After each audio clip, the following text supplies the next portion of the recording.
Hey, this is Josh Keaton, and you are listening to the Geekcast Radio Network.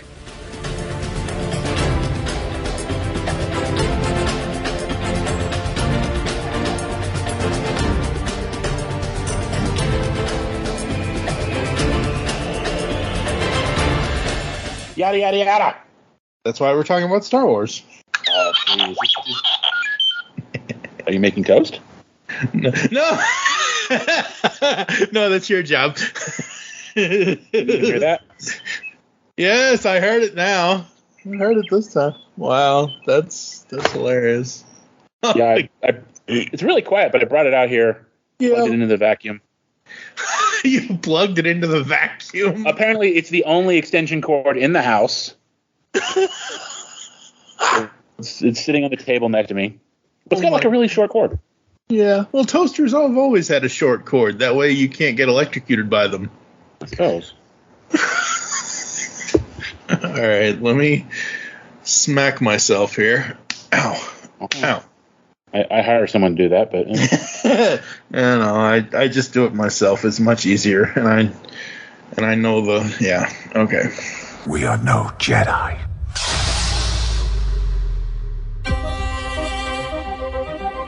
I started hearing whispers of Thrawn's return as heir to the Empire. What happens when we find Thrawn? Power. Such as you've never dreamed.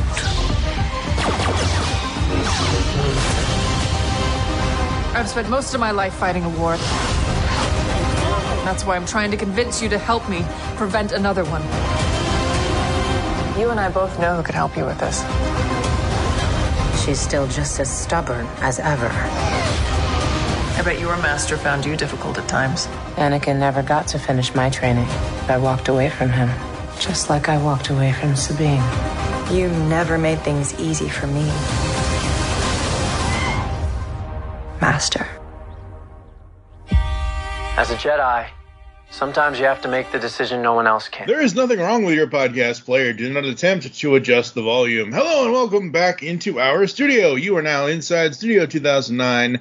I am, of course, TFG1Mike, and joining me is Dave and Duvall's Toys and Collectibles, as well as Toycast's David Draper. Hello, sir. How are you? Hello. I'm well. How are you? That's good. I am well as well. And we are here on Inside Studio 2009 to talk about Season 1, Episodes 1 through 4 of Disney Plus's Star Wars Ahsoka. Yay. Yeah. Yay. So, yeah, just the facts for Ahsoka. It's set after the fall of the Empire. Ahsoka follows former Jedi Knight Ahsoka Tano as she investigates an emerging threat to a vulnerable galaxy. So, everybody was so curious when she showed up in Mando Season 2. Oh, this is Ahsoka after, because Mando is set. It's literally like right after, because Elsbeth is just being transferred after being captured. So right. So this specifically is after. However, everybody was so confused because Ahsoka showed up in Mando, and Mando is so far flung into the future after Jedi. 5 years is far flung? A lot can happen in 5 years. You know this. Dude, it was 5 years. I mean, well, 5 years from now, I don't know if I'll probably still be podcasting, but 5 years from now is pretty far flung to me. Okay. I don't know. Hey, far flung. It rolls off the tongue. Leave me alone. I'm an old man. Damn it. All right. So, but that was the question, was where is this? And it's obviously literally picking up right after the end of Rebels because of what happens with Ahsoka and what happens with the Rebels and all that. And that's why all the Rebels characters are here. So, all right, let's get into this. Our history with the franchise and the show. I watched the cartoons. Did you watch the cartoons? I did not. Okay. I watched like the first 3 or 4 seasons of Clone Wars. Okay. And I really started to get bored. Like, It's just like, it's because by then it was like 4 or 5 years after Revenge of the Sith. Right. It's like we know how it's gonna. I mean, it was interesting at first. I thought they did a lot with it. I think Clone Wars made the prequels much, much better because the movies don't flesh anything out. They just boom, boom, boom. It's like the Cliff Notes. Yeah. And so you got to see Anakin as a hero, as opposed to like this creepy weirdo who's angry all the time. You got to see him be heroic and good. There's even an episode called Bombad Jedi that I really genuinely feel kind of redeems Jar Jar, makes him a good character. Yep. But it was just like, look, nothing's ever going to go anywhere because we're going to go to episode 3 eventually. Like, it can't develop. Yeah. Like, and that's always been like the Achilles heel of the entire prequel thing is, I think by focusing on Anakin and Obi-Wan, you focused on 2 characters whose fates are written in stone. And it really should have focused more on Padme, whose fate you really didn't know. And what little you did know was apparently completely inaccurate because George Lucas didn't get along with Natalie Portman. Right. So instead of Leia having memories with her mother, she's off being held by one of those weirdo Close Encounters aliens while Padme holds Luke and then dies. Yeah. Continuity, people. The one thing I'll say about Clone Wars, because I have now watched all of it, all 7 seasons, is that I absolutely agree with you. There's only so much you can do with Anakin and Obi-Wan. But they had so many other characters in Clone Wars that they focused, like, not soul focus, but for Jedi stuff in the Clone Wars specifically until she denounces the Jedi. Spoilers. Ahsoka is kind of the main character for the Jedi. And that's my point. She should be, because she's the wild card. You have no idea what happens to her. Exactly. And that was, to me, that was the really fascinating thing, was what was going to happen. And then the show just kept going and going. And I'm like, are we ever going to get anywhere? Is this ever going to do anything? And then it turns out, surprise, it turns out she has a duel with Darth Vader and then gets the biggest ass pull in Star Wars to be saved. Well, yeah. Time traveling special chamber. Hooray! Do you like Ahsoka as a character? Yes.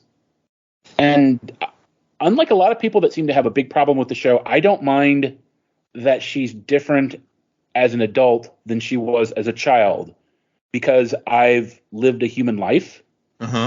And I'm not the same person I was when I was 13, which is good. I can see, everyone's complaining, oh, she's so stoic and cold and blah, blah, blah. And she was so perky. And yeah, she was perky before the Clone Wars, before everyone she knew died. And before her master and father figure tried to murder her. Gee, she's not as fun anymore. It's one of the complaints of the show that I really don't buy into. Is she's a different person at 50 than she was at 13. Who isn't? Yeah. And if they are the same person, there's something desperately wrong with them. Speaking as a guy whose house is completely decked out in crap from his childhood. Well, I think so. You've brought this up before when we've had conversations about how you're not the same person as you once were. The whole point of growing up is that we grow. However, I will say, for me personally, yes, I have changed. Yes, I have grown. Yes, I don't have the same, most of the time don't have the same asinine opinions I had when I was 13. But for the most part, I'd like to think my fundamentals that I was taught, that I grew up with, are still there, and I am still that same person. I'm just older, a little bit wiser, maybe not, who knows, depending on what my bank account looks like, kind of thing. But, because we all make poor decisions and bad choices, and but whatever. But, I do agree with you that I'm not the same. I'm old and jaded at this point, but I'm not the young, angry teenager kid who went through state's custody in Kentucky for 5.5 years because of stuff with my parents and everything. I'm not, I've gotten over that negativity.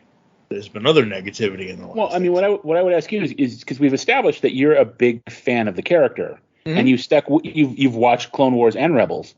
Yep. So I think you would be as good a better judge than I am. Like, do you think this character as she is now, played by Rosario Dawson, is a fitting endpoint? Not an endpoint, but a fitting current point for the character from the journey she's taken. Like, because she's different than she was at 13, but like, is there still elements of who she? I think there is still elements of who she is.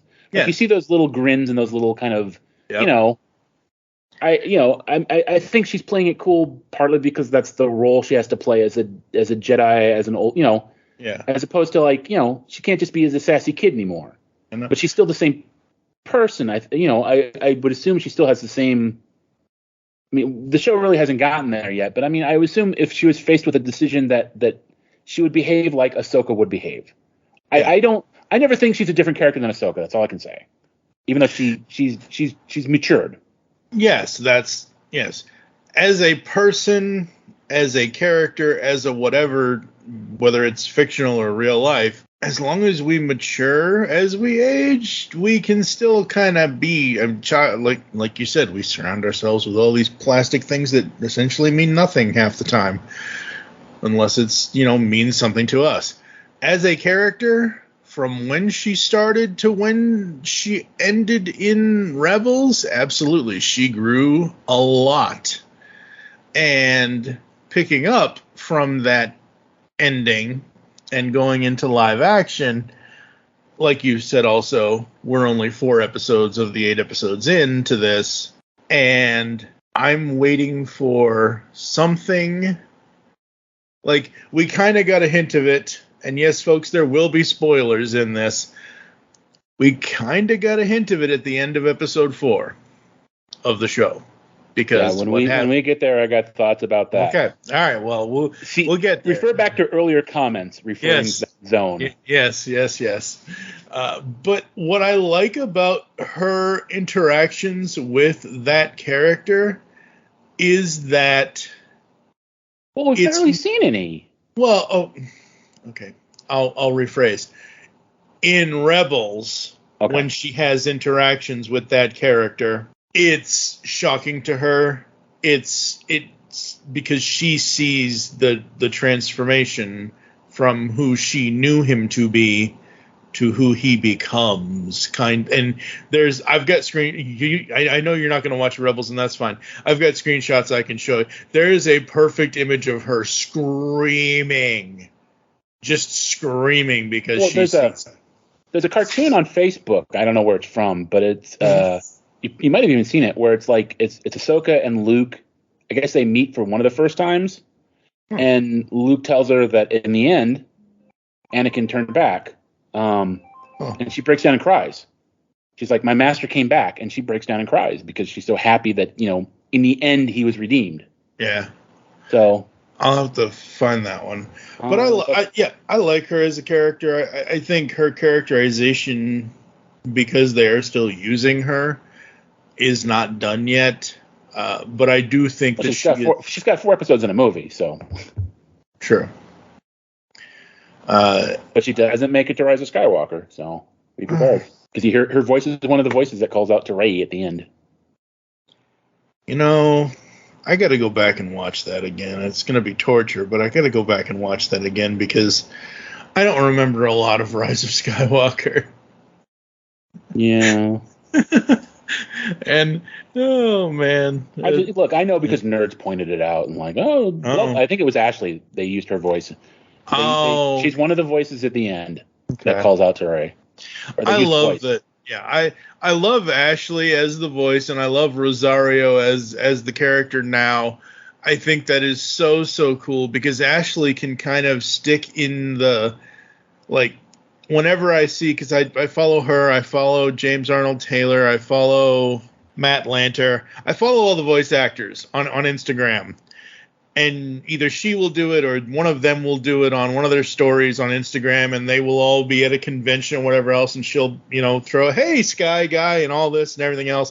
I just love seeing them be the characters as them, as their real selves kind of thing. But I love that she's the animated voice and Rosario is is the live action voice, and it works. I really think it works for the character, and we're gonna wait and see to see what happens with the character. What level of a fan were you before heading into the prep work for this? Okay, well, let me just make a little toast before we begin. Okay, let me.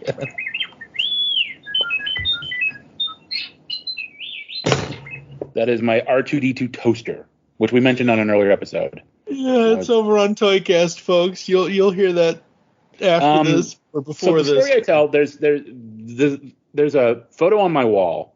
I've got this one wall in my house that's like the family wall with pictures of all my distant relatives and my family. Okay. And there's a photo of us in 1977 in Florida because my grandmother lived there. Mm-hmm. And I was staying in a hotel room with my cousins who were all teenagers. And they were all excited. They had just seen this movie, and it was this great movie, and they were going to go back and see it. And I'm little 6-year-old me, and I'm like, oh, can I come with you? And they're like, no, you wouldn't like. And that movie was Albert Einstein. I mean, that movie was Star Wars. Yeah. And one of the things is back in the day, they didn't have like the big everything releases on the same day kind of thing. Mm-hmm. So technically, even though everybody had seen it first, I saw it opening day in Durham, North Carolina. Like it came to Durham eventually. I saw it opening night, and I had all the toys. I had everything. I loved it. We've talked on Dave and Duvall's Toys and Collectibles a lot about how the 70s in particular were a bad time for children and family entertainment in general. Mm-hmm. Like we had Watership Down. That was a kids movie. We had that Raggedy Ann and Andy movie that was depressing as hell. Yep. Because the 70s were a very weird time. The studio system had broken down. You had a lot of auteurs. You had a lot of grown-up movies, though. You had like The Godfather. You had French Connection. You had, Apocalypse Now and all these movies about Vietnam. But it wasn't a very kid-friendly time until Star Wars came along, and this is one of the things I was trying to get at when we were talking in one of the toy casts about Rebel Moon. It was very family-friendly. It had a very friendly, like kids could watch it and experience the magic, Mm-hmm. So yeah, I mean, it was a big thing. And the thing is, Star Wars came out. My parents were still together. We lived in North Carolina. I was headed towards advanced placement in school. Empire came out. The first image I saw from Empire was in a psychiatrist's office because I was in family counseling because my parents were splitting up. Mm-hmm. It was a picture of Luke on the Tauntaun in Time magazine. And Jedi came out. I was in Springfield. My mom was a single mother who worked all the time, and Dad was gone. The dog was gone. The cat was gone. The house was gone. I lived in this neighborhood that was out of a Stephen King story with scary-ass teenagers who loved to pick on the little fat kid. And Star Wars was the glue that held my world together. I mean, literally, it was the thing I held on for. And I would buy those like Starlogs and other knockoff Starlogs with the pictures, the Macquarie concept art from Return of the Jedi that gave you a weird glimpse of the sail barge and you didn't know what it was. It was, like I watched the Ewoks cartoons. I watched the Droids cartoons. I watched the 2 movies live and taped them. And I have every issue of the Marvel comic, which is why I think all this jabbering about canon and how Disney is evil because they got rid of the expanded universe canon. I mean, they did that once already. Like there was a whole canon leading up to like 90, 89, and then Dark Empire and Heir to the Empire came out and it started a whole new thing. Like I've seen Star Wars universes burn and be thrown away like trash. Like there's nothing new to me. Yeah. And yeah, I was in college.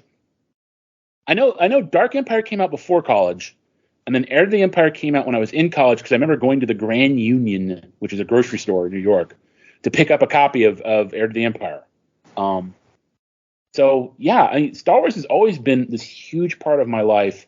I am going to Disney World in October or November, specifically for, even though nobody likes Galaxy's Edge, I'm going there for Galaxy's Edge to see the Millennium Falcon, touch the Millennium Falcon. And but that's, because everyone told me to wait a year. Everyone's like, oh, wait a year. Well, I waited a year, and that put us into 2020. Yes. So yeah, thanks, friends. Well, I mean, they did save you from not being infected, so. Well, no, they didn't, because like if I had gone the year earlier when there was nobody there, because famously it was it was a year before COVID, right? So I would have gone, and there wouldn't have been crowds, and I would have been fine. I wouldn't have gotten to see the stupid Rise of the First Order, but I don't care. I'm not even gonna bother. I'm not even gonna bother with that. Right? I know my friend Jason would be very upset because he's a Disney stan. He loves that Imagineering stuff. He wants to write it just for the technical stuff. I think he has written it by now. Probably. But like, I don't care about the First Order. Like, I don't because the AT-ATs are wrong. People always get mad at me. I'm like, but the AT-ATs are wrong. They're vintage AT-ATs, and they should be those gorilla looking things from Last Jedi.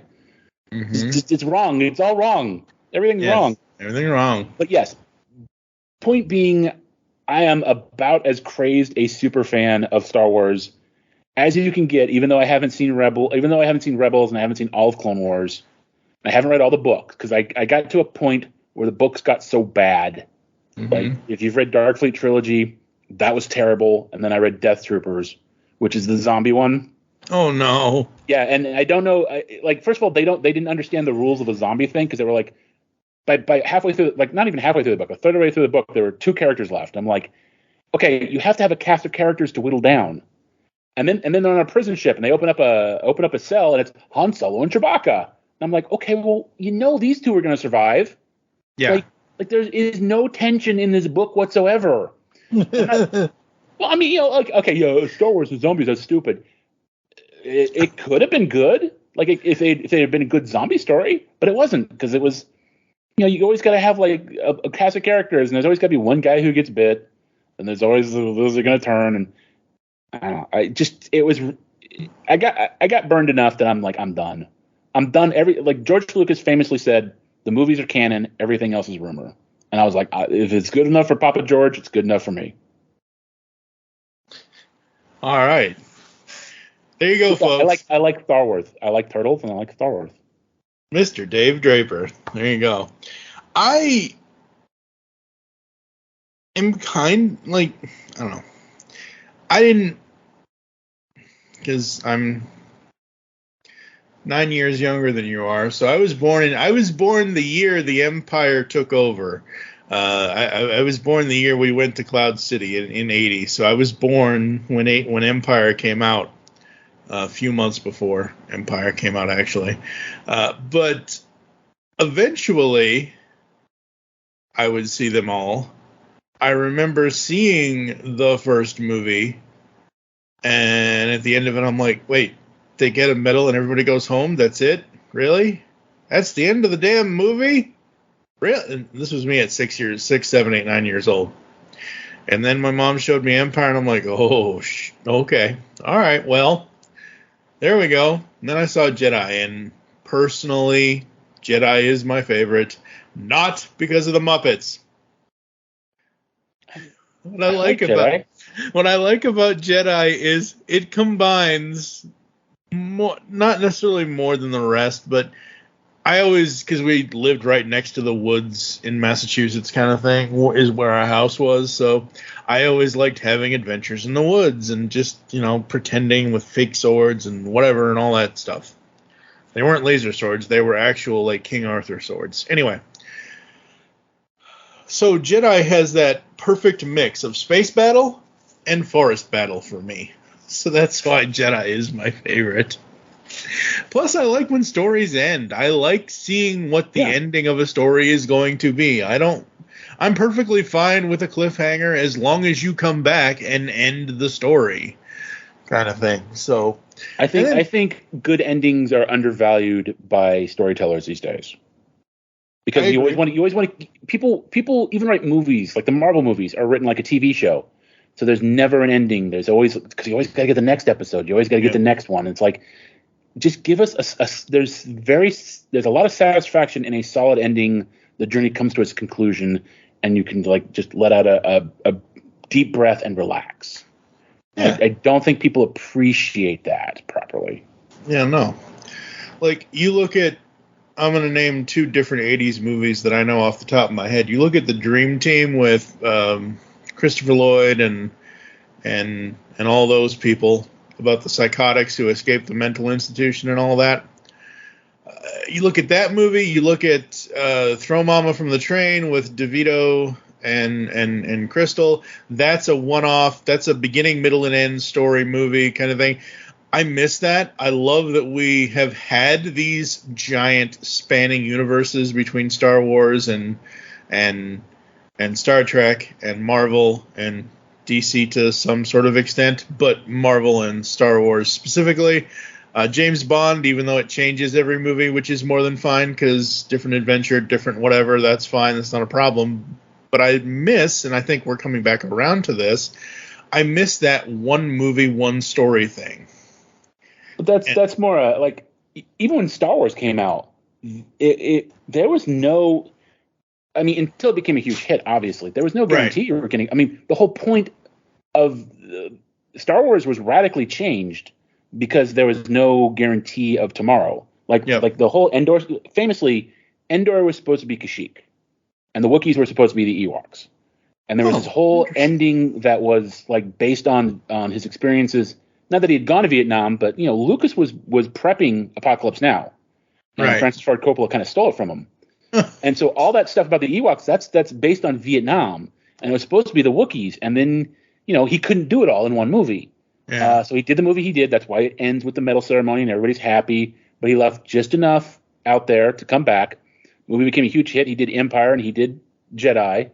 And I don't know where I was going somewhere with that. But movies, there are 4 Jaws movies. There should not be 4 Jaws movies. There's, because Jaws tells its own, like most movies tell their story and then Hollywood likes to make money. So most sequels are the same story over again, only slightly different. Die Hard in an airport, a different shark attacks Amity. Freddy Krueger comes back because the one way to destroy him wasn't the one way to destroy him, and this way is the way to destroy him this time. Yeah. Like the RoboCop comes back because he didn't. I mean, why not? Some of it makes sense because like RoboCop's a cop in New Detroit. Like, why wouldn't he have more adventures? Yeah, some of it makes sense, and then some of it doesn't, and that's okay, and that's fine. And sometimes it's good. Like one of my all-time top 5 movies is Aliens, the second one, because that was an evolution of the original plot. Like the original plot was a monster on a haunted house in space, and the second one was one of the quintessential 80s action movies. Yeah. And then they went back to Monster in a Haunted House and have kind of done that ever since. What others? There was 4 Alien movies, right? Not counting Alien versus Predator. There were 4 original ones, then the 2 AVPs, then Prometheus, and then Covenant. Oh, okay. Let us never speak of them again. Yes, exactly. There will be answers in some other movie. Right. In some other movie that we'll do in 50 years when neither of us will be around. Well, no, that's a tagline from Prometheus. There will be answers, and the movie literally ends with the line, "Let's go find answers." It's like, fuck you. Oh God, that's definitely a fuck you moment. Wow. All right, so let's talk about the time. Ahsoka. Yeah, that's the thing we're talking about. Let's talk about the time length of these things. So far we have 4 episodes. First one was 57 minutes. Second one was 44. Third one was 37. Everybody was like, oh my God, it's only 37 minutes. And then the fourth one is 41 minutes. I don't have a problem with any. I'm like, oh my, they must gonna be sticking a lot of stuff in that third episode for 37 minutes because I'm used to the Disney Plus shows being somewhere between 47 and 57 minutes because the whole point of paying for Disney Plus, specifically the higher tiers, is that you get no ads at all. That's the point. Ad-free television, and that's what I love. So I'm perfectly fine with 44 minutes, whatever. But I remember everyone was like, oh my God, 37 minutes, this isn't, but I'm like, shut up and just watch it. And they put a lot in that third episode. Ironically, we had talked about rewatching the series, and then I kind of got distracted by the time the third one came up. Well, as I mentioned before we started recording, stuff came up, and it really flustered me. I hate to say this, it's not a bit. I swear to God, this is not a bit. That's the one where they find the big ring in space and get shot at, right? That's the one. That's the one where she wears the pajamas in space and like does kung fu. Yeah, Time to Fly. Okay. Time to Fly's third episode. Yeah, I saw the name, and I got as far as, because I was kind of curious. I got as far as the scene on Home One when they have the stupid civilian Home One, which is the actual ship from Return of the Jedi. Yep. Nice continuity. Admiral Akbar ship, where they have the stupid civilian leaders of the stupid New Republic, who literally every Disney Plus show now is about justifying that moment in Force Awakens where they wipe out the New Republic. Yeah. And this made me angry. Like the first time I saw it made me angry. Okay. I'm a huge fan of Andor. I love that show. I think it's brilliant. I realize it's not for everybody, but I thought it's the best thing Star Wars has done since Empire. And in that show, Mon Mothma literally sells her daughter to a gangster so that she can continue to fund the rebellion and build it. And now it's like, oh, gee, this person who's a decorated hero who knows her stuff is saying that there's a danger. I think I'll go pick my nose, derp. Like all the civilian leaders are worthless idiots. And we already know from Mandalorian they're torturing people. Yeah. Like I hate that it's this massive dump on everything George built. It's like the New Republic sucks. So we got to build a newer, better Republic. And they don't even have like the weird modern excuses because Mon Mothma and Princess Leia were two of the architects of the New Republic.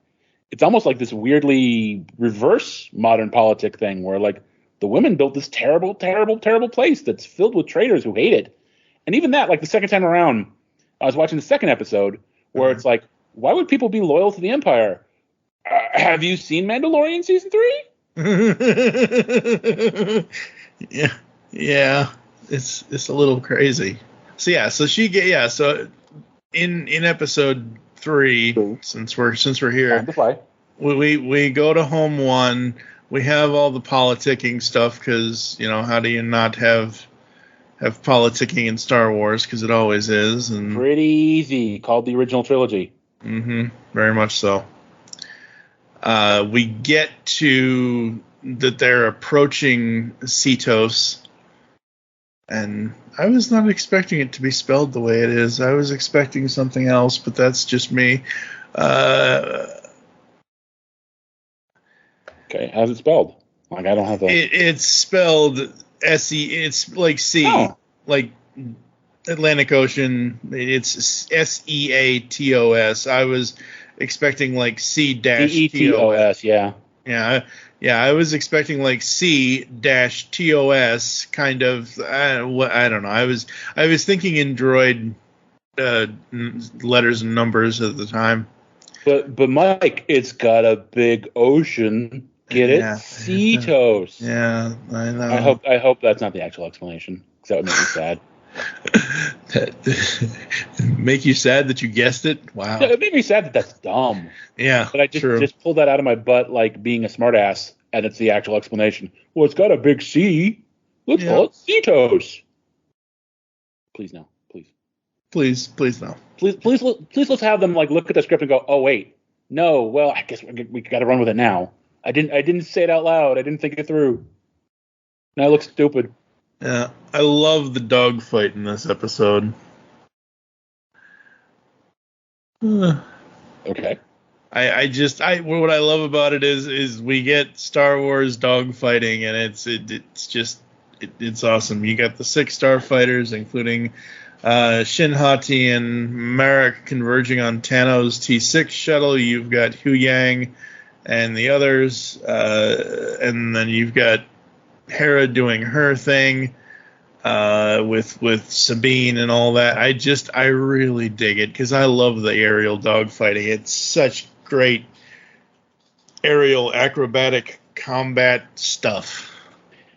Yeah, but my problem with that scene and the scene earlier where they're doing the training is it was just too on the nose member berry. I literally expected Ahsoka to turn around and go, "Great kid, don't get cocky," because that is that scene. It is. But I mean, it felt very like, hey, you guys, it felt very member-bearing, in a way that I think more so than most of Disney. Like, I know Disney Star Wars gets knocked for that, but like this was like literally the scenes, the actions, the beats of they're in the little guns and they're swinging around. And it's like you could find some other way to do that. I don't know. It's just to me, it was a turn off. Okay. And you mentioned the training scene with Sabine and Ahsoka. How can I fight if I can't see? Wait, was that Ahsoka or was that Star Wars? It's the same line. Literally the same line. It is. You are absolutely. But I liked it because it's okay. I'm going to say this, and I'm probably going to get in trouble. Luke is a dumb farm boy when he puts that helmet on. Luke is a moron. Well, I mean, for most of the first film, especially, he's dumb. Yeah, he's dumb. I don't think Sabine is dumb in this instance. She's angry. Whereas when Luke put it on, he got a little whiny, frustrated, but he wasn't angry because he was not the character that Sabine is. He isn't coming from being the Mandalorian training and all that stuff and everything else. So that, like, I completely agree with you. Yes, the Ahsoka Sabine scene is essentially a copy of, it's a version of the old Ben and Luke on the ship with the thing, but it's better because it's on a, can't believe this. No, it's on a bigger ship with a, like, it actually has it's them not in a confined cockpit area. Like, fighting inside the Millennium Falcon, that's really, really close quarters. These giant ships of this New Republic here, like, you have whole areas where you can just spread out kind of thing. So you never know where. Partly because that's like the whole seating table area retracts into the floor. Yeah. But you also never know where Ahsoka is going to be. And I liked watching that. I liked watching Sabine. Not necessarily. I don't want to say she failed, but No, she failed. That's like, to me, that's the whole thing about this arc. Is as sort of a side note, you had mentioned that there was a special, like a making of, and so I watched that. We watched that kind of at the same time, actually, and I'm now more convinced than ever that this whole arc with Sabine is like trying to remedy the complaints about Rey. Rey has it too easy. Rey can do the Jedi mind trick without even knowing that the Jedi mind trick was a thing. You know, Rey is a Mary Sue. Rey has everything handed to her. And then Sabine has nothing. Like, she can't do any of it. She's got no natural skill, no natural talent.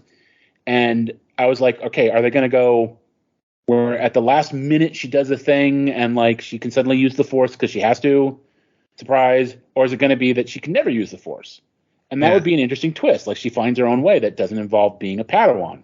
Yeah. And maybe, you know, because Jedi training can have presumably other uses. You can, so I'm now more convinced than ever that Sabine will turn out to be able to use the Force because there's this whole 7-minute special on Disney Plus about masters and apprentices. And so it's going to be at the last friggin' minute, Sabine will use the Force probably to pull her lightsaber into her hand. And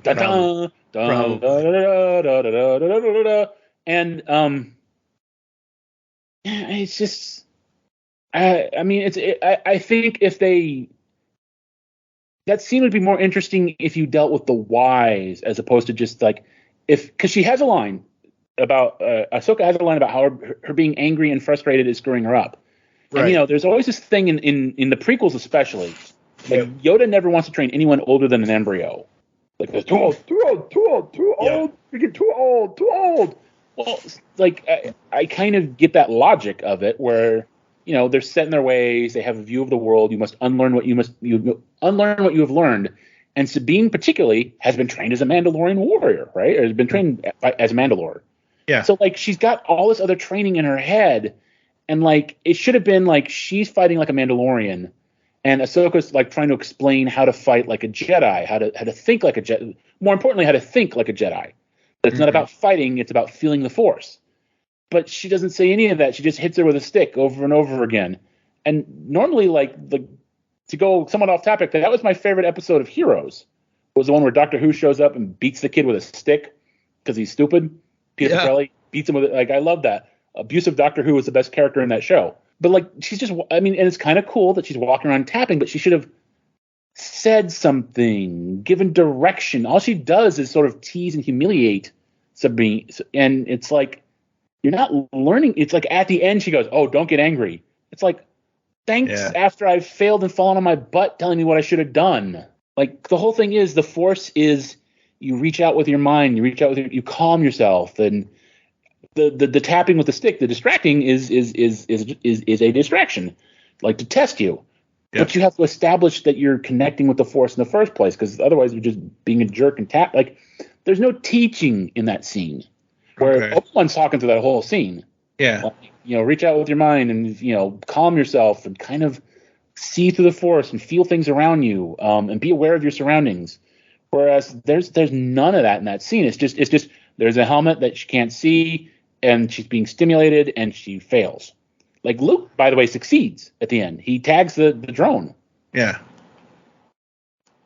Because he's a Mary Sue and he sucks. No, he's not. No, I think now in 2023, why I like everything else in Star Wars other than the Skywalker stuff is because I've been so beaten over the head with the Skywalker stuff for 50 plus years, kind of thing. Like, oh, my friend, I was there in 1977. Yes, I know. It's been a long road. No, I know, and I agree. I'm not saying, absolutely, I agree. The other thing we should probably mention, dedicated to Ray Stevenson because he passed away, so Balin probably, I don't know how much he got filmed before he passed. I kind of just assumed he filmed the whole thing. I would assume so. He died on May 21st of this year, so if filming didn't that would finish suck by then, it would absolutely suck. Yeah. Because I know we're on like a script, but like, to kind of skip ahead, he's the best thing about that. Like, there's a moment in episode 4, which I'm not as big a fan of the show as you seem to be, but like, and I won't say it redeemed it, but like, it got me interested enough to keep going with it. Yeah. Where there's a scene at the very end where you get a sense of this character, and he's really interesting. Like, he's something kind of different. I mean, I like an honorable villain. Yeah. My problem is that there's been no backstory on him. Almost none. Like, I guess the robot trained him, or the robot knew him as a young Padawan. Yeah. The Doctor Who robot. I can't remember his name. He's got some weird name. Hu Yang. Yeah, Hu Yang mentions that he knew a young Padawan who had that same lightsaber, and he knew his name. But like, there's no backstory on him. I don't know what his relationship really is, because I thought he was a mercenary. Because at the very beginning, when he rescues the mean lady Morgan, she says, they make a mention that he's getting paid heavily, but all of a sudden he's got like weird visions of glory if Thrawn comes back, and I'm like, I don't understand how that works. That's very Underpants Gnomes. It's like, step 1, rescue Thrawn. Step 2, question mark. Step 3, glory and fortune and power. I'm like, this. I would almost like it better if it turns out that there's something else there that he's actually secretly after. Yeah, that would be cool. Because one of the things I do like about the show, because initially I hated the map. I thought it was stupid. And then in the second episode, they put it in the Stonehenge, and you hear the whale sound. Yep. And I thought, okay, it's not a map to Thrawn that these ancient aliens figured out. It's the roots of the whales. Because I know how Thrawn got taken out at the end of Rebels. He got kidnapped by space whales. Yeah. So I knew that. So I was like, okay, it's a map of the whales' migration route. That's kind of clever, and I like that. Yeah. And then they confirmed that in the third episode, that it was the map of the migration route. I'm like, okay, that's clever. I like that. I like that it's just coincidental that the map fits with what happened. Mm-hmm. Sometimes coincidences are good for a story, as opposed to like having a knife that if you pull a little Swiss Army knife thing out, it perfectly matches a piece of wreckage on a moon of Endor that's been sitting in salt water for 30 years. somehow those two things match perfectly. That movie was so stupid. Stop with maps. Like I think they pulled it off in Ahsoka. You redeemed the hunt for the map storyline, kind of. Okay, it's done. You did it right. You had 3 tries now. You had the map in Force Awakens. You had the map in Rise of Skywalker. Enough maps. We've done maps. Maps are good. Leave maps alone. If Mando and Grogu are looking for a map in season 4, I am walking away. Is there even going to be a season 4? Because doesn't Pedro want to not do it anymore? Like, I thought that and if you want at some point. Pedro, like, I've always wondered, do you need him? I don't like it when because most of the time it's John Wayne's kid as a stunt performer in the outfit, or his grandson. It's some relation of John Wayne as a stunt performer in the outfit. Okay. Because Pedro doesn't like to walk around in the outfit. Like, let him go. Okay. His voice is not that. His voice doesn't even sound like Pedro. So, like, just get someone else to dub like, you could get someone else to play Mando. I know Favreau has said that there are scripts for season 4 that they've been written. Maybe because of the strike, he'll have a chance to do like a second draft as opposed to season 3, which would be nice. Yeah. Maybe next time, no matter how much like people really are huge Star Wars fans, like, don't cast them. I got yelled. I didn't get yelled at, but I got snapped back on that when I complained about. I didn't even know. I knew Lizzo was a person who existed. But I didn't know when I was watching that episode that it was Lizzo. Okay. I just thought it was a very bad actress. Okay. And then Jack Black was like overacting for the both of them, and I thought they were both bad. And then someone was like, "Oh, Lizzo's like a huge Star Wars fan." I'm like, okay, that's fair, but like, be a background character. Don't be a main character if you're not good at it. I would, Daniel Craig was in a Stormtrooper helmet in Force Awakens. Like, you don't got to be the Force, the main character, especially if you're not good. Yeah. And she may be I'm not familiar with her music, but she may be a great songstress. Yeah. She's not a great actress. Yeah. And Jack Black, that guy knows, and I like some of his films, but all he really knows is playing over the top, playing himself. Jack Black. Yeah, or playing a character of himself, a cartoon of himself. And okay, it's not a bad thing, but I didn't need it in Star Wars. But that character wasn't that role. Like there was nothing about being the consort of the queen or whatever she was that needed that Jack Black energy. He wasn't like a galactic con man, or he wasn't like a galactic rock and roll star or whatever. Right.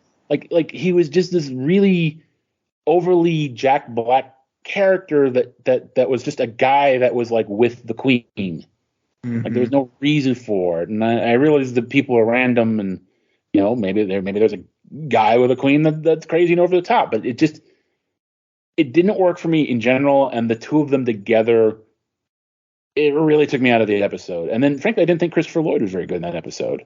Like, I think he was, but he's, I think he was just there to get a pay. Yeah, I think he was just there to get a paycheck. Not that he didn't do well. He did okay for what it was, but it wasn't like it wasn't like them trying. Oh, we grabbed a flying DeLorean out of a different universe, out of a different timeline, and here's Doc Brown. It wasn't Doc Brown. It was no, and his character was kind of interesting. Like, he had an interesting take. But I felt more.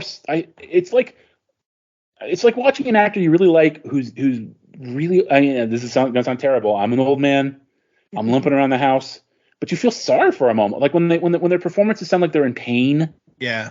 And his sounded like he was hurting. I know. I hated Richard Harris in the Harry Potter movies because especially that character is so full of life, and he was dying at the time, and he sounded like he was dying at the time. Like, just you cringe when you watch it. And it's just, and that's sad because I really like that actor, and I don't want to like think of him in pain and sort of trudging on set and saying the lines. And I don't know. Maybe that's just me. I don't like it when they do that kind of, like, if you can still do it, like, if you can still do it, if it's just a guest role or a guest spot, and it's what's the best example of, I don't know. I've gone off the rails again. If he was still alive today, Okay, and I'll tell you who the he was in a moment. If he was still alive today, and somehow they fit him in to the Super Mario Brothers movie, the animated one, it would have been great to hear Bob Hoskins' voice somewhere in that movie. Yeah. But my point in saying that is that I got it. Okay. All right. No, I get it. It would be a nice little Easter egg. Right. There's a huge difference in Easter egg roles versus guest roles versus main and I just don't know. Well, like we literally have an example in the show, which is like you watch the show and you have no idea that Ray Stevens' time is ticking down. Because he's in great form. If you've ever watched, like I keep pushing this on everybody. There's this fantastic movie out of India called RRR. Ray Stevens is the villain. Or is it Ray Stevens? Ray Stevens. I'm probably sounding like an idiot. It's Ray Stevenson. He's the villain in that, and he's amazing. And then Alison Doody from Last Crusade is his wife in that movie, and she's even more evil than he is. And it's this fantastic movie. Like, he gives a great performance in that too. So yeah, I mean, it's just I just don't want to cringe when I see somebody I like thing. Yeah, exactly. No, but he's the best thing in the show. I really hope, like, that was a weird curveball to throw. I really hope that they finished filming with him. I don't have any information. I haven't looked up, like, to my knowledge, I haven't seen on Wikipedia, like, oh my God, he blah blah blah. But I'm gonna have to look it up just to make sure that, heaven forbid, I say something wrong on a podcast and people are like, "Oh my God, how did you get this?" I don't know. All as I know is he passed away, and here he is now being a badass Jedi, whatever he is, in Ahsoka. So he's a villain with honor, which is interesting, and he's a smart villain, which is again kind of precious rare, where he knows her weak point, and he presses it, and then in the end he keeps to his word, and that's really cool. The show had that episode had my favorite moment in the series so far, and my least favorite moment in the series so far. Okay, so what was your favorite moment? My favorite moment is when he talks Sabine down, and then, like, his apprentice, like, tries to kill her, and he's like, "Stop it! I gave her my word." Like, that whole sequence is great. Because I mean, you really don't know which way she's gonna. I mean, I guess you can kind of guess that Sabine's going to give over the map, but, like, you don't really know, especially if you're not super familiar with the character. You don't really know which way she's going to pop or where it's going to go. Okay. I mean, for story reasons, I kind of suspected she'd hand over the map, but I think he made a convincing enough argument, and the fact that he kind of calls off his apprentice afterwards reinforces that he was being sincere. Yeah. Like, it makes that moment. That was a great moment. And it made me immediately wish I knew more about this character, and it made me wish that they would do a vintage series figure of this son of a gun instead of just the Black series. Yeah, because I want the toy. Like that's always the highest compliment I can give a show or a movie is when I go, I want the toy. I want it. I want a figure of him. I don't like Black series. Okay, I can probably tell you that he's probably going to be in all 8 episodes, because according to Wikipedia, filming lasted 6 months and wrapped up in October of 2022, according to this. Okay. So he passed away in May of this year. May the Sith be with him. I don't know, but may the Force. Well, whatever. You get it. Yeah, Revenge of the Fifth.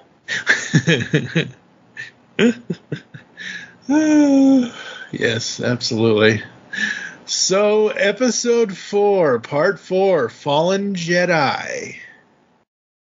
Wow. Oh, that's like a double thing. That's a clever little. Because we've got a Fallen Jedi with Balin and Ahsoka Falls. Ahsoka Falls. Yep. And there's a sentient fart cloud. Yes, there is. Oh my God, that was just okay. So that's one of those. That's where the show fails, I think. Really, I mean, that's not my least favorite moment, by the way, because I was thrilled that there was a sentient fart cloud. But, like, to go back to one of the things we were saying about the promotional film, the 7-minute promotional film. Right. Before we start recording, we mentioned that Kathleen Kennedy shows up, And she says, you can watch this show without ever having to see anything else. And I was like, no. No, you can't. No, I would absolutely not recommend that. Like, I'm barely hanging on because I'm enough of a Star Wars uber nerd that I know about the Rebels crew from osmosis. Like, I know who these people are, because I follow enough Star Wars chatter. Like, and I'm having issues with characters and motivation. Like, the idea that I had to read an article on Gizmodo about Dathomir witches when they possess people or they bring back the dead, like when those people die, they release a green cloud. Yep. I didn't know that. Like, I literally thought that Ahsoka ripped his containment suit and he was a gas creature or something. I didn't know any of that. And the show itself never explains it. And it's doubly funny to me because the whole what hype was there in the media for Ahsoka was, who is this guy? Is he Ezra? Is he the guy from the video games? Who is this guy? Yeah. And he's a far cloud. I wrote when, I forget when, but according to this, it was August 30th. But it was okay. It was when episode 3 got released. So I wrote this, and I think I put it on several social medias. All caps, and then ... all caps, no spoilers. I am so glad that I did marathon through Rebels, because Ahsoka is the series that is not for the general public that hasn't already watched Rebels. It is definitely for those of us who have watched that cartoon series and the rest of the Ahsoka stuff. So yeah, I completely see where you're coming from, where you're like, oh God, I have to go look into this to figure out what is going on. And that is not good, but it also, I'm perfectly fine with something being specifically for the fans that have actually watched the previous thing that the character was in. I'm also perfectly fine with something brand new that you have to really, what is it? Rogue One. I was just about to bring up Rogue One. I remember watching. Yep, I remember watching Rogue One back in 2016 when we did an episode of it on some other show that doesn't exist anymore on the GCRN. But I did not give two craps about Rogue One at all because I didn't know anything about any of the characters. The only thing, and that opinion's probably going to change because you and I have to discuss Star Wars stuff off air.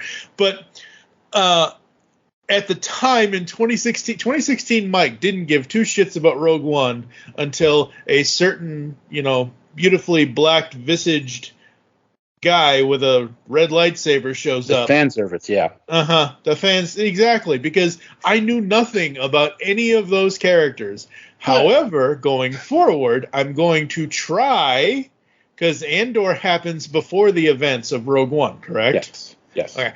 I'm going to watch. If they do season 2, I mean, they were working on it and the strike happened. Mm-hmm. So season 2 is supposed to end right before Rogue One. Okay. So I will watch Andor, and then I think maybe you can tell me whatever. I will watch season 1 of Andor, and we could do an episode if you want to. And then if you want to, as big a fanboy of Ahsoka as you are, I love that show. I love Andor. I'm up for giving it I'm up for giving it a try. My concern is I think it flew under the radar, which is why it's good. And now the evil one, now that it's gotten a lot of hype and a lot of reviewers, not necessarily fans, but reviewers have said it's really good. I'm worried that the evil one will take notice of it and want to improve it. I'm like, no, leave my baby alone. It's precious. It's wonderful. But the thing is, Mike, how do you watch any movie then? Because 9 times you walk into a movie, you don't know who these guys are. I'm looking at posters for Buckaroo Banzai and Big Trouble in Little China right now. Mm-hmm. Did you know who Jack Burton was before the credits rolled? Did you know who Buckaroo Banzai was? Did you, No. Almost every movie you start with a blank slate.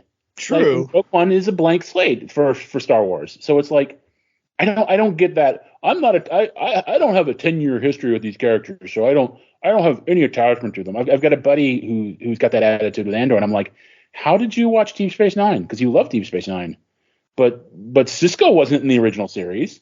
Yeah, and he wasn't in Next Generation either, so. Yeah, well, he hated Next Generation. Oh, Lord.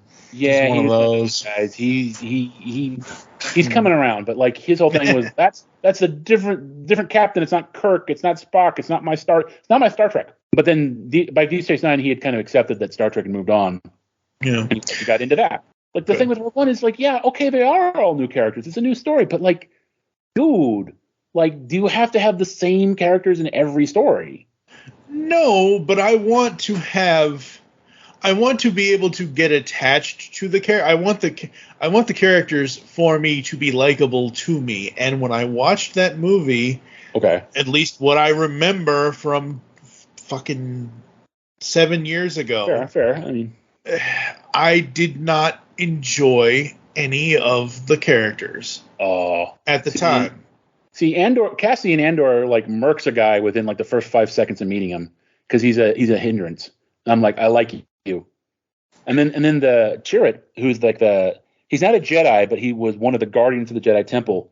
Oh, he's so good. He's such a cool character because he's not a Jedi, but the Force is with him, which I think is like I could spend an entire episode yammering about the Force and about how it's being treated and how fans seem to think that only the chosen ones are allowed to have the Force.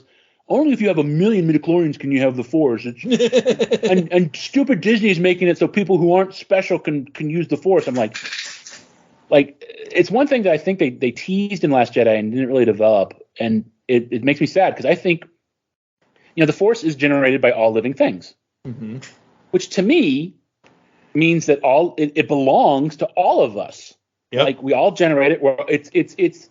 It's the ultimate communism. We're all part of it. We're all part of this huge ocean of energy that we create and we bring into ourselves and we pass on.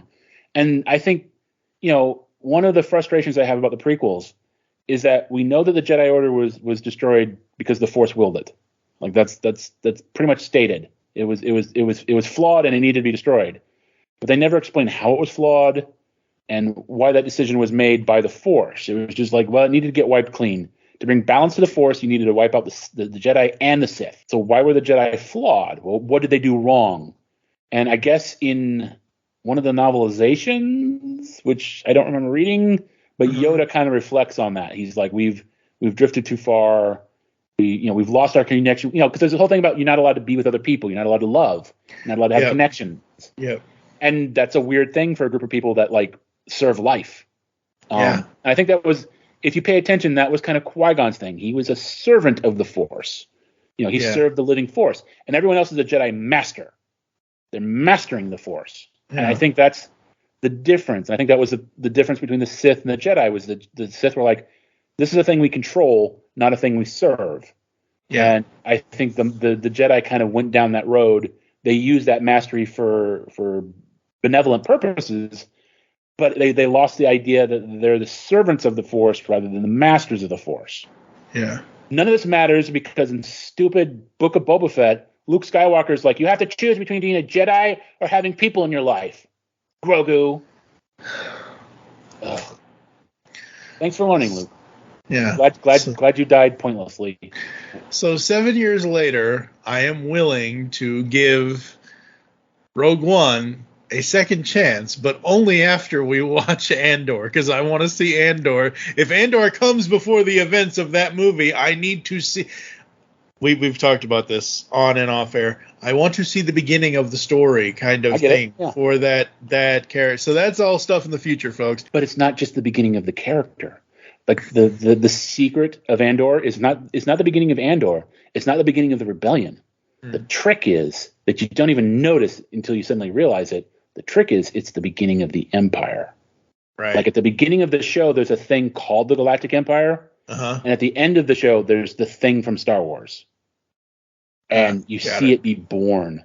And it's really cool and it's really clever how they do it. And again, this is going to sound weird and this is going to sound very snotty.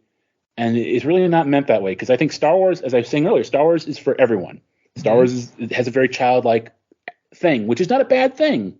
Like, to say that something's childlike always seems like an insult, but that's part of the magic. That's part of why Star Wars will stick with me when all these other things won't, because it's that childlike sense of wonder. It'll always, connect with you. Andor is for grown-ups who love Star Wars.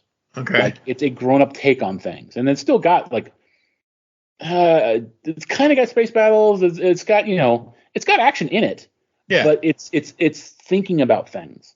Right. And it's thinking about, like, it pulls this gloriously nasty trick halfway through where you're, like, rooting for a character. And then you realize what you're rooting for. Like, it makes it very clear what you're rooting for. And you're like, oh, no. I've made bad choices. Yes, you have chosen poorly. Oh, no. But it's I love it. It's always going to be my special baby. I hope season 2 gets made, and I hope it's as good as season 1. Yeah. That really revitalized me in a big way, because that came right after Book of Boba Fett, and I think it came after Obi-Wan. I can't remember, because I remember Obi-Wan just left me dead inside. Yeah, let's not.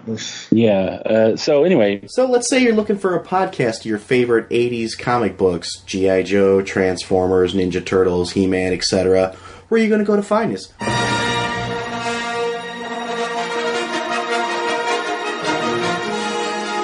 Welcome to Star Joe's Podcast. I'm your host, Ryan. And I'm Chuck. That's right, everybody. We're the Star Joes. We host a podcast called Star Joe's Podcast, where we talk about your favorite comic books, your favorite toys of all the 80s properties. Star Wars, G.I. Joe, Transformers, Mask, Thundercats, Voltron, you name it, we cover it. If it's in the 80s, we'll cover it at some point. Yes, so what you want to do to find us, you can go to iTunes, you can go to www.starjoes.com. And remember, the Force will be with you. Because knowing us is half the battle.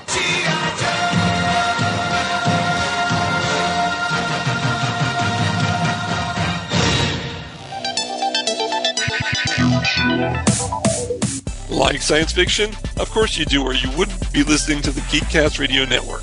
Well, the Marku 42's Universe Podcast is an award-winning sci-fi radio show that's been around for over 10 years. We cover everything from Doctor Who to the MCU to pop culture and everything in between.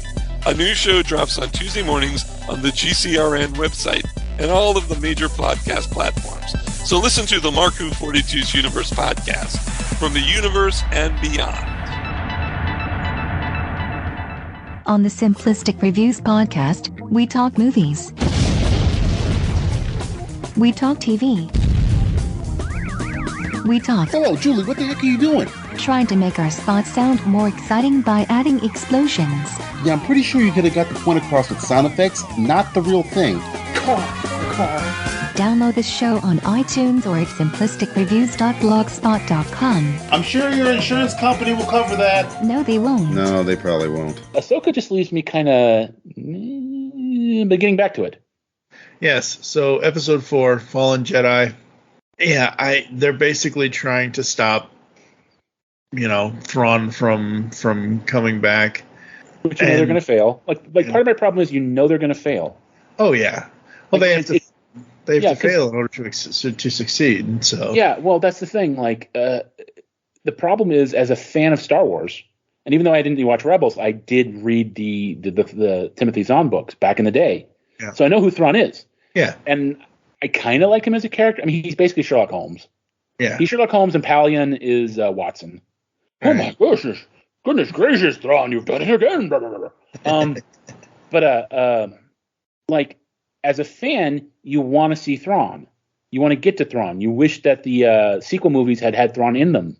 So like we're rooting against our heroes in a way. Like we don't want you to stop him from getting Thrawn back. We want to see Thrawn. Like stop. Just just let them do it. Let them do their thing. 'Cause this will be interesting and cool. We'll have a cool.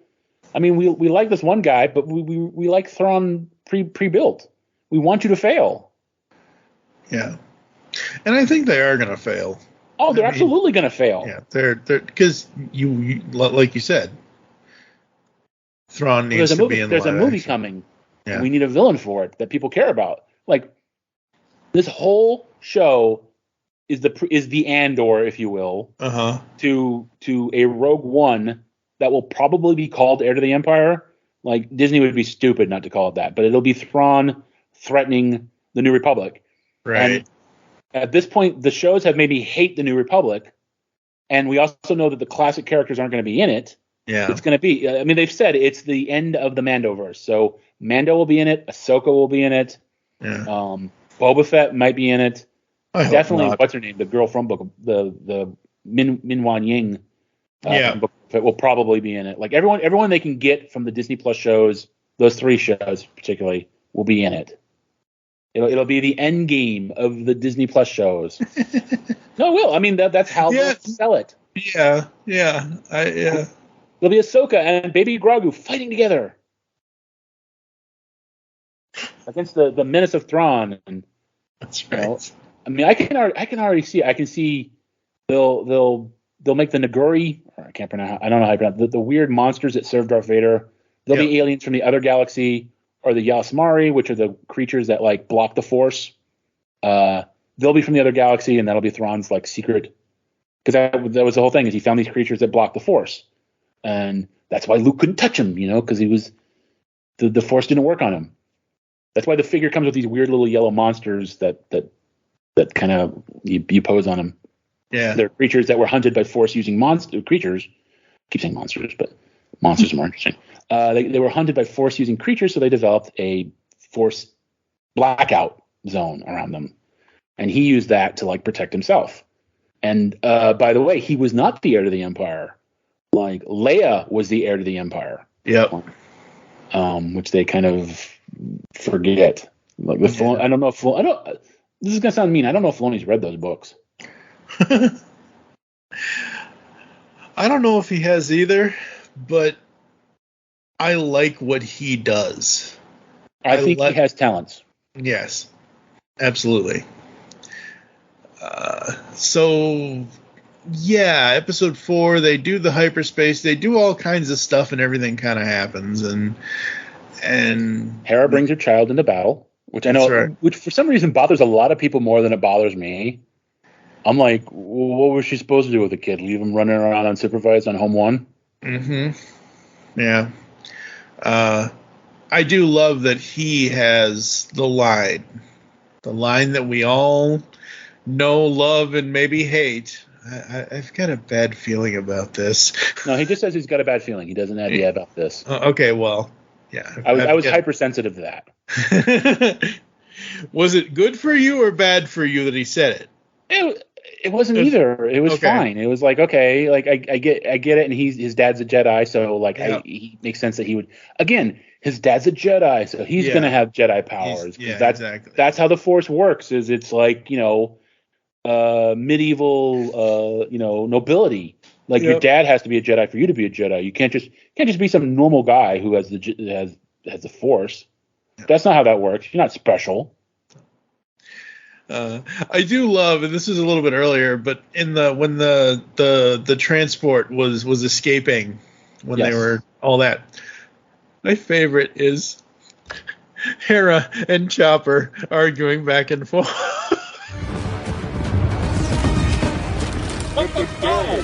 Can't just shoot it down, it would crash into the port city. Just ready a tracking device, and don't miss this time. No,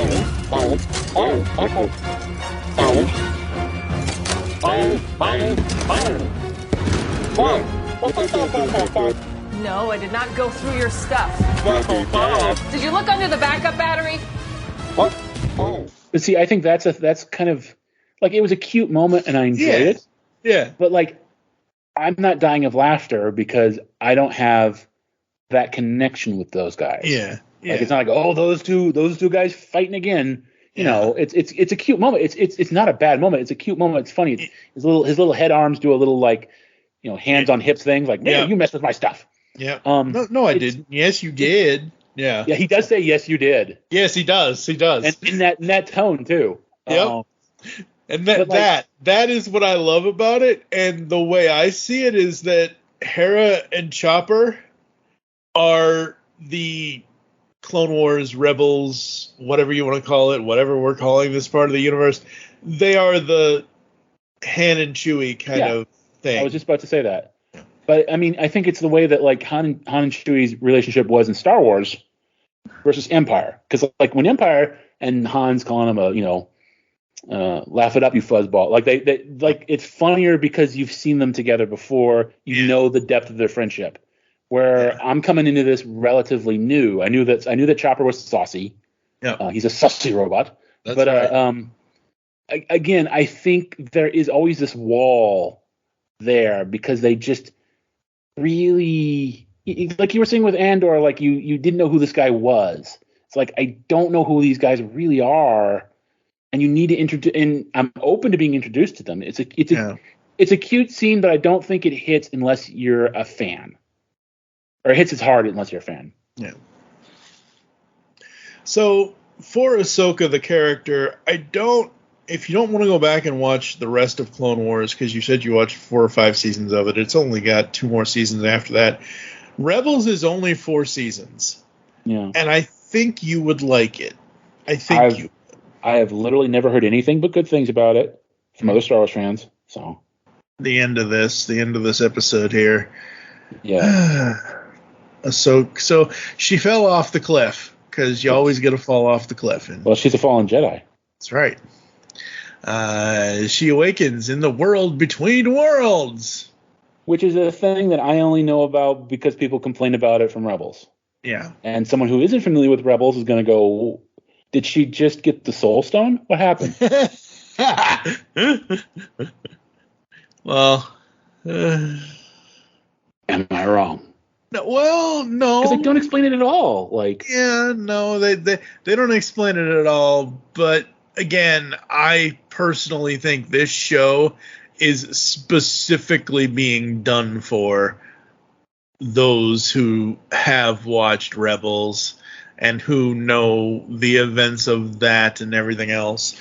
Okay, but how I've been a Star Wars fan my whole life, and I didn't really watch Rebels. How many people watched Rebels, and do you spend? Because one of the best things I can say about the show is also kind of a knock, which is it looks fantastic. It looks like they spent hundreds of millions of dollars on this show. But if you make a show that's just for the super hardcore fans that watched every episode of Rebels, are you going to get? Is that worth it? Is that a smart move? I mean, it's cool if you're a Rebels fan, but if you're Disney, was that? I don't know. I don't know. I mean, I don't have the numbers in front of me for Rebels, but I mean, allegedly they're bad. Or not Rebels. Ahsoka. I thought you meant Ahsoka. Oh yeah. No. Who knows what I don't even know. Hey, we know that it's only going to be 8 episodes for the first season, so it may never get a second season. And as long as they it's not supposed to. It's not supposed to. It's supposed to get a movie. Oh, well. That's the whole point. It's supposed to set up Thrawn as the threat for the movie that Dave Filoni is going to direct. That's absolutely going to happen because Disney's not going to go bankrupt as its stock plummets. Yeah, you never know if it's gonna. Well, no. See, that's the thing is, as we were talking about movies earlier. Mm-hmm. You made Jaws never knowing if it was going to make money. Yeah. And you don't make TV shows. I mean, this is a flaw of the MCU. You don't make things just assuming you're going to get it tomorrow. Yeah. You used to make movies to stand on their own. Yeah. And then if there was a tie-in, it was cool. Like with the Marvel stuff, it was the end credit thing was supposed to be the little. Then suddenly you had to see the whole movie to see the next movie. You had to watch WandaVision to see Doctor Strange. You had to people don't like doing homework for their entertainment. They just don't. Yep. So she awakens, and he said, he greets her by saying, "Hello, Snips," and she calls out to him, and he did not expect her to see her back so soon. And did he say back? I thought he just said he didn't expect to see her so soon. Because has she ever been there? Or she was there with Ezra. Yeah, she was there with Ezra. He was there. Yes, he wasn't there then. No, Anakin wasn't there then, but they have this connection it's in Clone Wars, and then is it later? I gotta remember where. I gotta look at my screenshot titles because he's not Darth Vader until the end of Clone Wars, or until the end of Clone Wars. No, in the Clone Wars, yeah. So. Yeah, I gotta look at that again. Anyway. Doesn't Clone Wars end with Order 66? I want to say yes, but... Execute Order 66. No, It has Order 66 in it. Well, okay, not counting flash forwards, like quick little flash forward snippets. I mean, the arc of the story ends kind of with the end of the Clone Wars, right? I mean, hence a clever name. It does, but it doesn't, because it has, like, Order 66 happens during it, if that makes any sense. Yeah, it makes sense. Okay, so Order 66 happens during Clone Wars, and because they have the Bad Batch and everything else and all this and all that, and how the Bad Batch weren't affected, whatever else. And they also go through in Clone Wars and they talk about how Rex fixed his chip or fixed his whatever, so he didn't do the whole changing over to the obedient slaves that the clones ended up being, most of them. So, yeah, I don't know. Well, they set that up, right? Like, isn't there an episode where a clone's chip goes off early, and they're like, "Hey, whoa, what's the deal?" Yeah. I marathoned it, and I don't remember all of it now. I remember a friend told me about that episode. Yeah. So I just assumed that Rex kind of was like, okay, I don't want this thing in my skull anymore. Oh yeah. That happened, and they did remove the chip from Rex, and they removed it from some of the other ones. But like the way if I remember, again, folks, if I'm remembering it incorrectly, just correct me. If I remember correctly, the Bad Batch didn't even get turned because they had some other whatever, I forget. So yes, the fourth episode of the series, or of the mini series, or whatever we're calling this, ends with the two of them, and I can't wait for episode 5, because they have to pay this off at the beginning of. If they don't pay this off at the beginning of episode 5, we're gonna have problems, Disney. Well, okay, what do you mean by pay it off?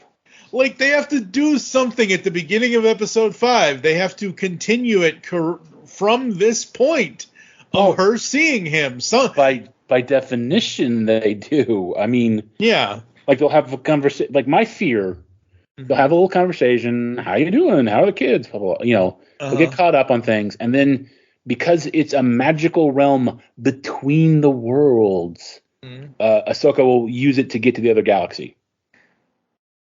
Because I mean, how else is she going to get there? Right. Like, yeah, I agree. Like, it's Ahsoka's series, and like all the other cast members are on the other side of the universe. So like, it's going to be this massive ass pool where it's like the Nexus in Generations. It's like you know, I need to leave. Where do you want to go? Well, I want to go here. And I mean, how else do you get? Like, are you really going to have 2 or 3 episodes with Ahsoka like nowhere near the main cast?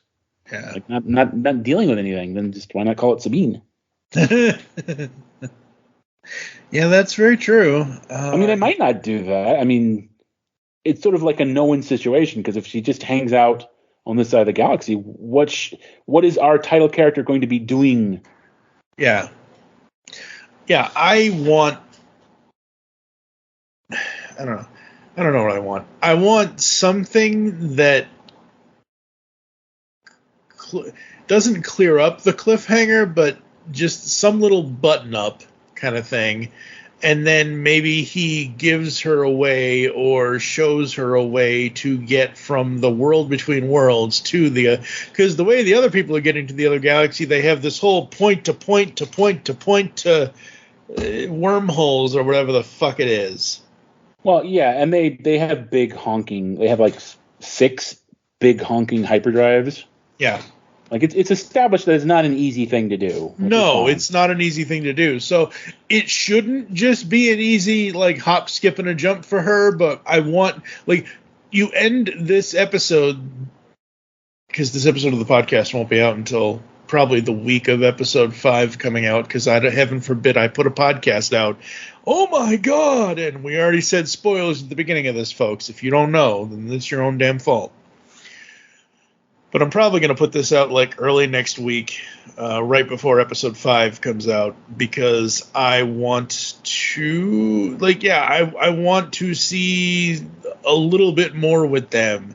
And I think it's going to be really cool to see Rosario and Hayden acting on screen as the characters that I've seen throughout the entirety of Clone Wars. Yeah, I'm just really excited about it. To see what happens. At this point, I want to know. I want to see more of Balin. I'm invested in his character, where he goes, what his arc is. I want to see Thrawn in live action. Yeah, like, that's again, like I said, that's the ironic crux of the thing is I want them to fail and I want the villain to come back because my fear is that I'm right and that this whole thing is a setup for the movie and it's going to end on a big cliffhanger. Thrawn is back and he got away from us and now there's a threat to our beloved New Republic that gets wiped out in 25 years anyway. Yeah. Oh no. That's another thing. It's like, oh no. First of all, not the terrible, terrible New Republic that tortures people and wipes their brain. Not that terrible. Not that New Republic that never recognized that has SNL cast members making fleet decisions. I mean, the thing is, I'm not against comedians because I know I already went after Jack Black. I'm not against comedians playing serious roles, but you got to play a serious role. Like his scene starts with him having like shenanigans with an astromech. Yeah, and he's an SNL cast member, so I'm like, okay, you're goofy, but you're also in charge of like the Western Spiral Fleet. Like I don't respect you because you're goofy. Like if you've been very serious and very straight-laced about the whole thing, then maybe the fact that you were obviously swayed by the most obvious double agent in Imperial history would make you look less stupid. Yeah. But you're a goofy, lovable guy. We just torture people and wipe their brains. We're not bad. I'm just a simple guy who's flustered by my droid who doesn't work right. And no, I'm not going to send you ships to help you deal with this threat to the galaxy. Heck no. Why would I do that? This lady here who's completely trustworthy, who was the last person alive to see this important figure on the lecture circuit before his brain melted. She's very traumatized by that. We've got to believe everything she says. And she says it's no big deal. She can't be setting us up at all. We trust everybody implicitly. And because, you know why we trust everybody implicitly, Mike? Do you know why the New Republic trusts everybody implicitly? Because we'll fry your brain until you are trustworthy. General Hux did nothing wrong. This is your brain. This is your brain on the New Republic. Well, this is your brain in a machine that isn't the quote mind flayer. Yeah. It's just a machine that's designed based on the exact same specs as the mind flayer. Yeah. And even though it's a completely different machine, nonetheless has brain destroying like settings. That was so terrible. I mean, it's just badly written. And makes the Republic look like garbage. Yep. And people are like, well, what would you do with blah, blah? Well, look, you gotta trust them. I mean, we let people from Germany who worked for the bad guys work in NASA. Like, it apparently it paid off. We got to the moon, didn't we? Yeah, we did. So after these first 4 episodes, are you excited about watching? No, honestly, it was very difficult to do the rewatch. I was very bored. I was playing Tetris through a lot of it. Okay. And I would chide myself. I was like, look, I need to pay attention to this stuff because I wanted to take this seriously. I really did. It's just like halfway through the 3rd episode or early in the 3rd episode, some other stuff came up and like really distracted me. I forced myself to watch the special, which was it was nothing I didn't know. You know, I knew that Ahsoka had been Filoni's like special character from the early drafts, and was the only one that survived that early thing. Lucas threw everything else out. Yeah. It was a cool moment when Lucas said, like, Lucas just he did a classic Lucas thing, which is like Filoni's like, well, Anakin never had a Padawan, and Lucas goes, Anakin had a Padawan. Yeah. Anakin had a Padawan. Yeah. That's very Lucas. Very, very George. That's right. That was kind of a moment, but it's just like. Everybody's really excited. Look, I don't fault them for being like, this is the bestest thing ever. We're all excited. Because you're not going to make one of those things. And you're certainly not going to like show it to people with like, I think the dialogue could have been tighter. I don't like how my character's being developed. I'm a brain dead moron. I don't know how to write a script. I hate Star Wars. I don't know why I'm doing this. Like, you wouldn't produce, like, obviously everybody's very positive, excited about the show. I get that. Yeah. But at the same time, it doesn't add much to me. Like I get it. You're saying you're excited for the show you're working on. I like that. I mean, it is better than the people who go and snipe on Twitter. You know, this is the dumbest thing ever. There's this whole thing about the young woman who's playing Snow White in the remake. It's like that movie was stupid. Like, okay, well then, I don't know. You're not gonna like your whole point of remaking it is to bring in fans of the Snow White. And if you're saying you're making it better, you're offending the fans of the Snow White. Like, so yeah, I get that nobody's gonna be doing that. Although that would be a fun thing to watch. But yeah, I get. So anyway, point being, no, I am not excited. If I was not a Star Wars fan, I would not have made it past the first episode. If that twist with Baylan hadn't happened in this episode, yeah, I don't know that I would stay with it. Okay. All right. It's Ahsoka. I will watch, and it's Rosario. I think the reason why, besides the fact that it's the character of Ahsoka, I love her enthusiasm for the character. That's the coolest thing about when you have somebody playing a character that you know and love from something else, and you find someone who absolutely loves and understands that character. Where like Michael Keaton, okay, fine. Val Kilmer, better Bruce Wayne than Batman. George Clooney, get it the fuck out of here.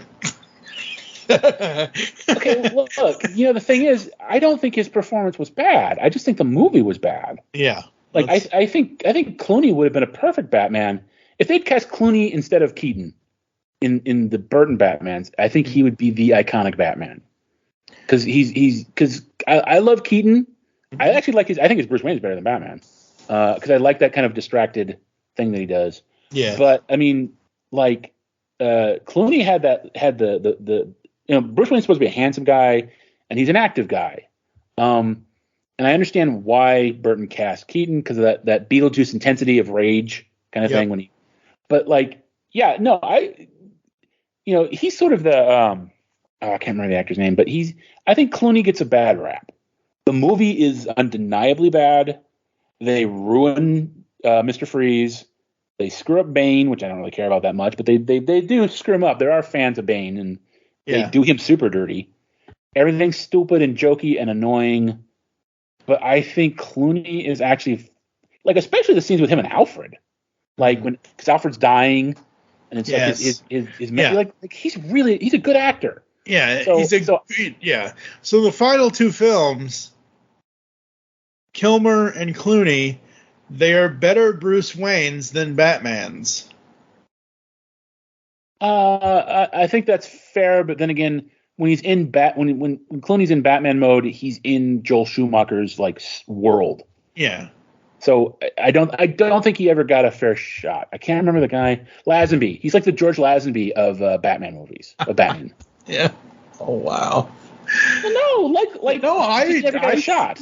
Yeah, I see what you're saying. Yeah. Yeah. Who knows? Maybe they'll work if you saw the Flash. There's always hope. There's always hope. I was going to say that's what I was going to say. Who knows? Maybe they'll work him into the Flash 2 or Flash 3 or Flash whatever the hell they're doing now. I wouldn't put a lot of money on a Flash 2. No, I don't either. I don't at all. All right, folks, we're going to go to a quick ad break. We're going to come back with rating the first 4 episodes as a whole. So episodes 1 through 4, just one rating. You're going to hear some ads and some other stuff, and we'll come back with that and to close the show right after this. Hello, geeks and geekettes! Looking for a podcast that covers a vast array of topics? Then check out Altered Geek Unleashed, where we discuss our thoughts on this week's geeky news, tech, gaming, television shows, movies, cartoons, comics, and more. So, get altered, get geeky with the Altered Geeks. Every Friday on the Geekcast Radio Network. Because the world needs another movie podcast. The Geekcast Radio Network presents for your listening pleasure the Cinema Geek. Hosted by Amanda, Kevin, Matt, and Dan. Each week we dive headfirst in the landscape of movies as we discuss movie news, play movie games, go in-depth on reviews, and even have a top 10 countdown or two. Also, don't miss our Director Retrospective series, where we review noted directors' movies, film by film. Bottom line is, if you love movies and love podcasts, you need to experience the Cinema Geeks. You can find us on iTunes, Blog Talk Radio, or GeekCastRadio.com. Yo, Joe, and welcome to the Cracktastic Plastic Podcast, where a punk rock band of brothers get together to talk about one of our shared loves, toy collecting. Toy hunt by day, punk rock band by night. We'll take any excuse to get in the van. We all collect different toy lines like those real American heroes. G.I. Joe! To the toys that are more than meets the eye, Transformers. To He-Man and the Masters of the Universe. From vintage to modern and all topics in between, you can always expect some rowdy and passionate discussion because we love talking toys here on the Cracktastic Plastic Podcast. Hurry, Skeletor, hurry! I am hurrying, I'm hurrying! The Powers of Grayskull series has covered every episode of all of the Masters of the Universe cartoons except for 2. Join Optimus Solo and TFG1Mike as they tell tales of Eternia, discover the myths of Etheria, become masters in space, evolve into the Masters of Grayskull, and finally reveal the revelation of Masters of the Universe. We'll also be finding out the origins of how guests got into or out of watching the Masters of the Universe cartoons, and so much more. You can find the podcast at geekcastradio.com and any podcatching client you choose to use. By the power and for the honor of Grayskull, we all have the power. He-Man! Always He-Man! All right, we are back here inside Studio 2009 on the Geekcast Radio Network with myself and David Draper. And yeah, one last thing, final words kind of thing. You had mentioned about they're going to pull one little ass pull about her going. And my thought was, oh crap, well, it's a world between worlds. Of course they're going to do that. There's going to be another door that's my wondering of what is going to happen between her and Anakin. Anakin's going to hey, look over there, go through this door and poof.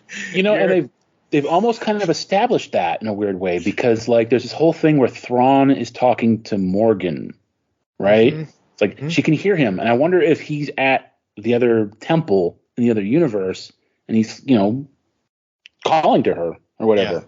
Yeah. Because he doesn't have the Force. He's not supposed to have the Force, and that's a big plot point. That's his weakness is he doesn't have the Force. Yeah. Yeah, he's more of a military general, a super uber military general type. Well, he's Sherlock Holmes. Yeah. His whole thing is he psychologically analyzes his opponents and finds their weak spots through their art. It was so artistic. Yes. All right, folks. Rating, we go by a 0 to 5 scale on the GCRN Universal Rating System. The link will be in the show notes so you can see what all the ratings have to say, but basically we use, like I said, 0 to 5 with half points. Mr. David Draper, what are you going to give the first 4 episodes of Ahsoka? According to the GCRN official rating, I'm going to give it a 3. Okay. I think there are good things in it. Mm-hmm. Overall, I don't really, like I said, I've got issues with where it's going. I don't think it's accessible to people who aren't fans. I mean, it may be great if you're a fan of Rebels, but it's not that accessible if you're not. Right. I don't think they do a good enough job of establishing these people as characters independently of you knowing about Rebels. And, of course, we didn't even mention everybody's favorite, the lightsaber stabbing Sabine, and she survives. Yes. I think they did a good enough job covering for that. Yeah, but it still reminds you of the fact that it's a very sore point, and that was my big problem with this last episode, was when you reduce the lightsaber to being kind of more of a trivial annoyance. Mm-hmm. It's hard to get worked up about those battles. Yeah, because it's oh no, you'll be stabbed through the center mass and be mildly inconvenienced. So I'm giving it a 3. Yeah, I don't think it's terrible. I don't think it's fantastic. Right. I am right there with you. I was almost I was almost going to give it a 3.5, only because of the chopper Yes, you did. Wow, I really thought because you're a big Ahsoka fanboy. I thought I really thought you'd do higher. Like, and I wouldn't fault you. Like, because you've seen Rebels, you are the target audience. Yeah, I think it's a 3 because of the fact that it's only the first 4 episodes. Yes, there is a lot of story. A lot of story. What? I hate that excuse. No, you should be able to have an opinion about the first episode. Like, just the first 4. Like, I understand that you need to see things in the bigger picture, but it's like by 4 episodes in of an 8-episode series, man, you know which way the wind's blowing. Even Andor, shit happens by episode 4. Like, even Andor, like everyone complains that the first 2 episodes are kind of like they drag. And if you grew up before MTV and you have patience, it's not that bad. But like, shit happens by episode 4. Yeah. Gosh darn it. So the reason why I'm giving the first 4 episodes a 3 overall is because there are some negative points to it. There are a lot of positive points. There are a lot of things I liked. At the end of the day, I want to get to the thing, the story, the whatever. And this is a progressive look at how we get there.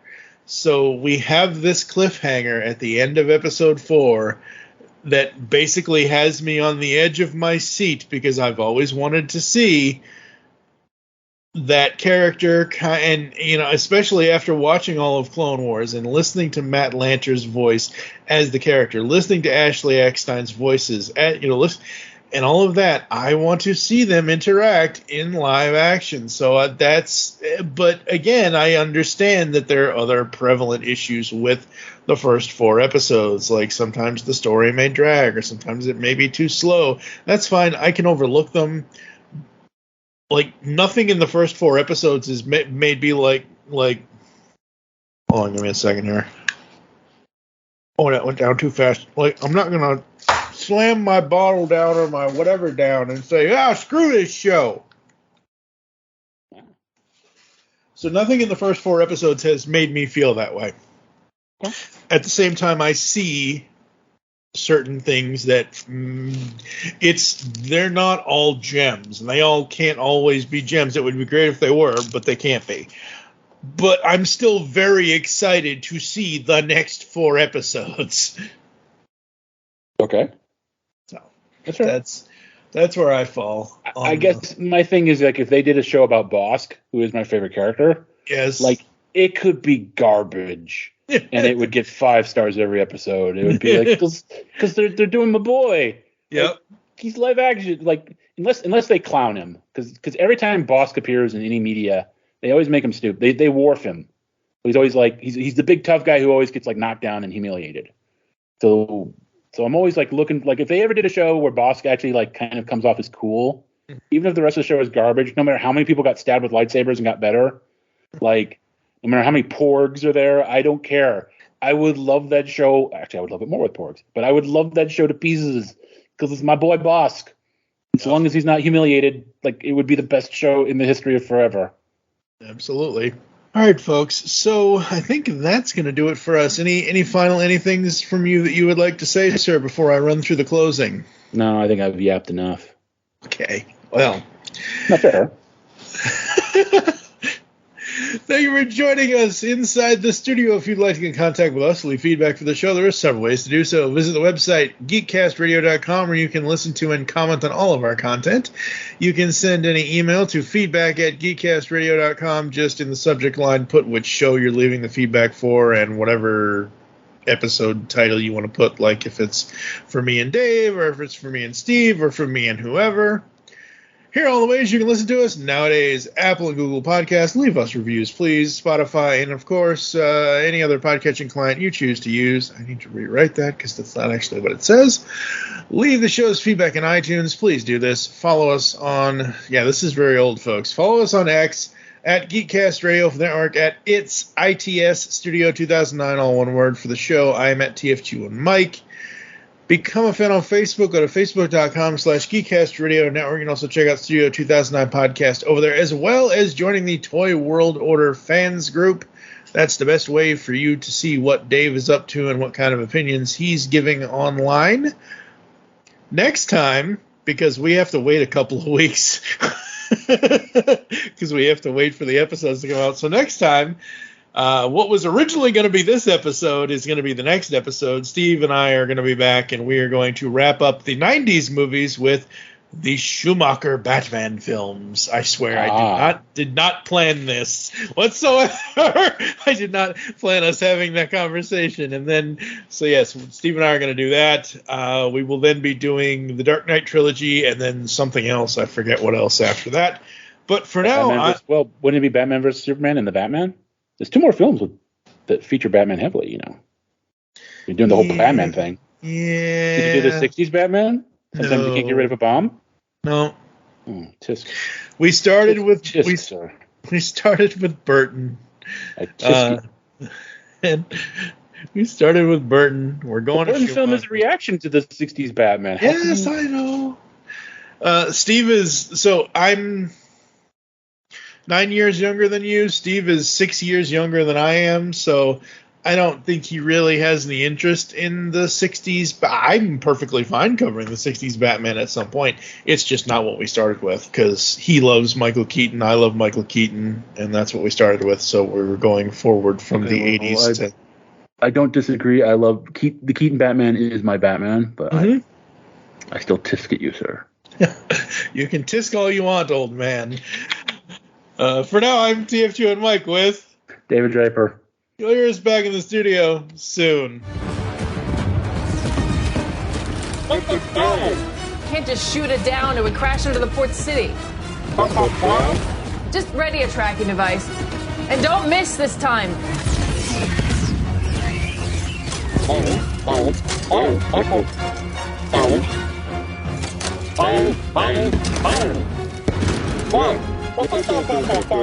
No, I did not go through your stuff. Did you look under the backup battery? What?